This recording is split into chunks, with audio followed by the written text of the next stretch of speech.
The Wieliczka salt mine, located in southern Poland near the city of Krakow, has been worked as a source of rock salt since the late 13th century. The salt mines provide an example of a large industrial establishment that has been in use since the Middle Ages.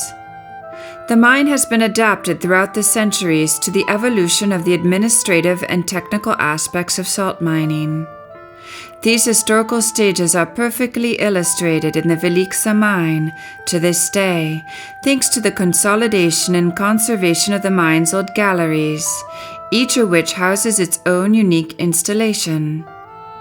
The complete collection of tools exhibited inside the mine constitutes a valuable and complete material witness to the evolution of mining technology, covering a long period of European history.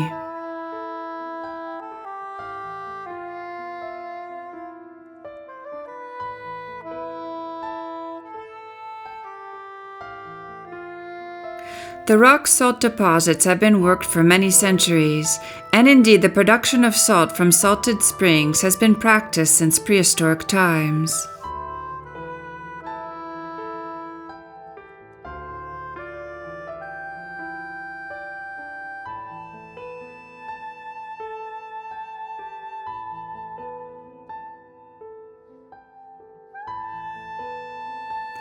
The mine consists of over 200 kilometers of underground passages, connecting more than 2,000 excavation chambers on 9 underground levels that extend down 327 meters below the surface of the earth. Over the centuries, miners have established a tradition of carving sculptures out of the native rock salt. As a result, the mine contains entire underground churches, altars, bas-reliefs, and dozens of statues life-size or larger. It also houses an underground museum and has a number of special-purpose chambers, such as a sanatorium for people suffering from respiratory ailments. The tourist route is 2.2 kilometers long and consists of underground caverns distributed from level 1, 64 meters below the surface, to level 3, 135 meters deep.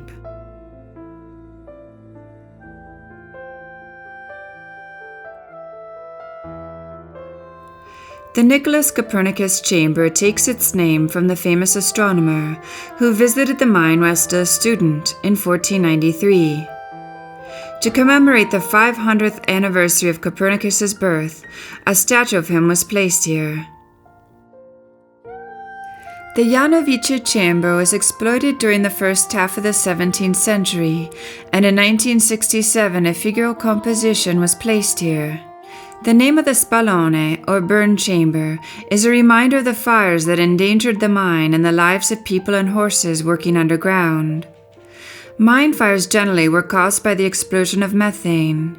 This colorless and odorless gas, which is lighter than air, gathers under the ceiling of cavities and becomes free as a result of mining excavations. The Wieliczka chamber was hollowed out of spits of salt in the 17th century and in the first half of the 19th century. The traditional machines collected here facilitated salt transportation from the exploitation site to the output shaft. The Casimir the Great chamber was renamed after the Polish king in 1968, though works on this chamber, which is hollowed out of a block of green salt, started around 1743.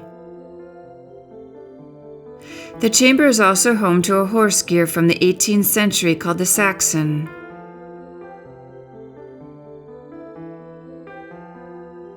A bust of King Casimir the Great, carved in sock by Hapek, was placed here to commemorate this great legislator. The Piaskowa Skata chamber connects level 1, named Bono, with the upper part of level 2, the Bracia Markowski. The first historical reference to this chamber appeared in 1669.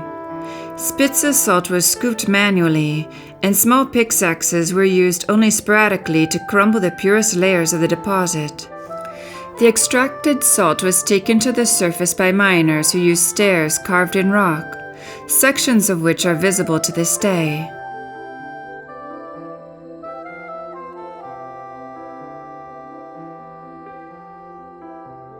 The small display in the Cunaguna pit bottom, inhabited by dwarves that imitate the work of miners, demonstrates the richness and diversity of the Wieliczka miners' beliefs.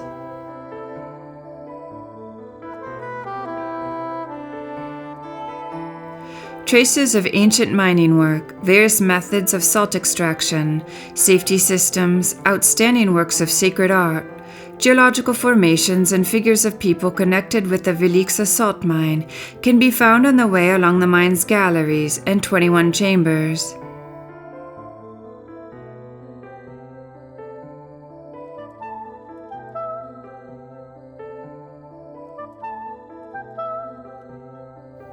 The Holy Cross Chapel is located in the Franz Joseph Chamber, which was exploited around the middle of the 19th century. The interior of the chapel includes an altar, a wooden crucifix, and the statue of Our Lady with Child. The St. Kinga Chapel is the largest and the most ornate of all the sacred objects. It owes its present appearance to 3 people who worked to give shape to this chapel from 1895 to 1963. The creators of this architectural project and the iconographic program in its interior were workers of the Technical Supervision Department of the mine.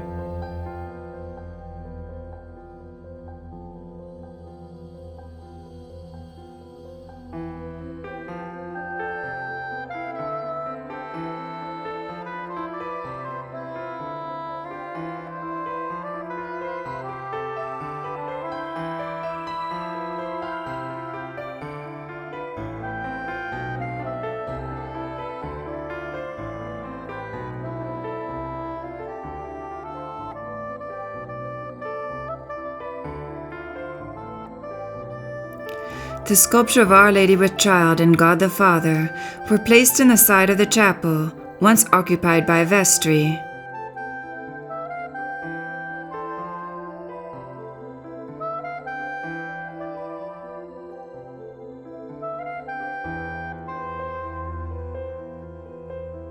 The bas-reliefs, interior of the side chapels, and nativity scene depict motifs from the New Testament, connected with the life of Jesus Christ.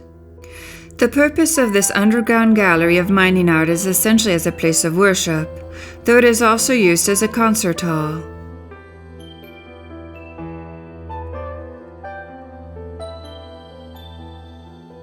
The name of this chamber commemorates the engineer Baraks, who was one of the designers of the Kinga Chapel.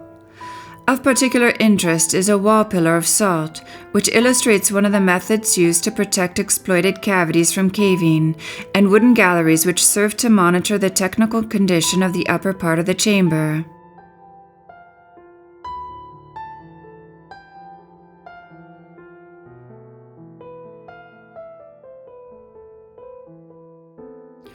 On the walls of the Drozdowicza chamber there are visible traces of rectangular blocks of salt, separated by hand with wedges.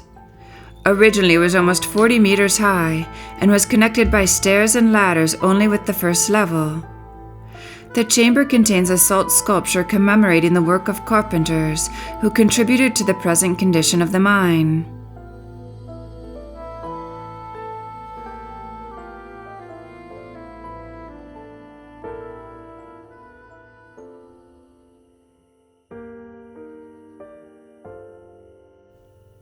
The Weimar chamber was created at the beginning of the 20th century.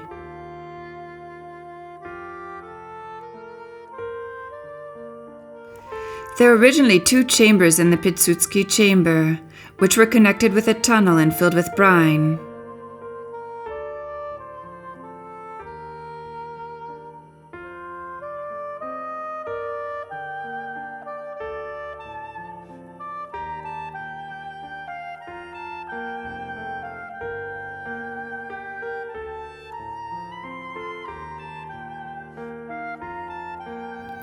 In the upper part of the Piłsudski chamber there is a statue of Polish statesman and revolutionary Józef Piłsudski, commemorating his visit to the mine. The Stadzik chamber was mined in a block of green salt. Originally its bottom was at level 3, and it measured 50 meters high. Between the First and Second World Wars, the lower part was filled in so that the chamber could be visited. The regular conical shape of the chamber and the salt layer left on its walls has guaranteed its safety for years.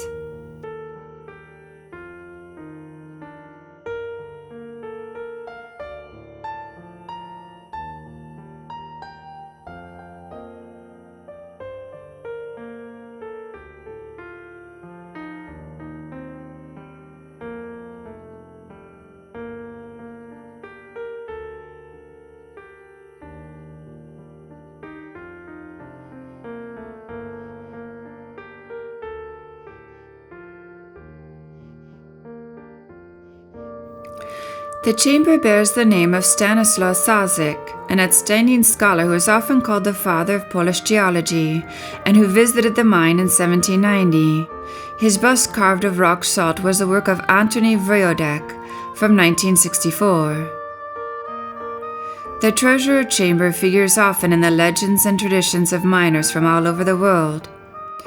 The treasurer personifies the most powerful ruler of the underground world, and as a guardian of the mine's riches, he divides them justly and maintains order in the mine. The Warsaw chamber is mined in Spitze salt in a central fold of a bedded vein. It was used to organize miners' parties, carnival balls, and theatrical shows.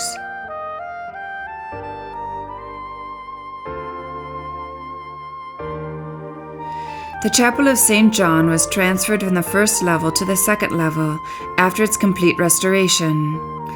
The historic Wieliczka salt mine is one of the most popular tourist sites in Poland. Every year, it is visited by close to 1 million visitors from all over the world, who come to admire the well-preserved mining chambers, ancient mining tools and machines, as well as study the geological formation of the subcarpathian salt vein, with its relics of Miocene flora and fauna. In 1976, this remarkable site was included on the UNESCO World Heritage List.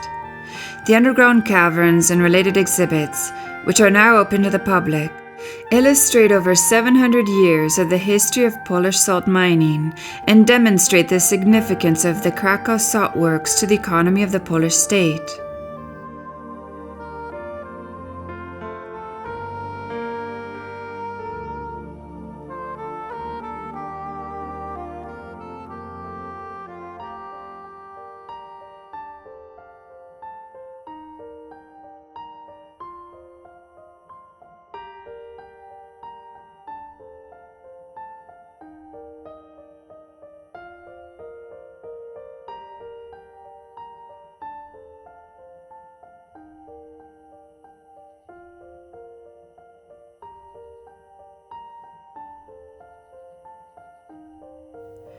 As elsewhere in Poland, a special tribute was given to John Paul II by creating a photo gallery depicting his life.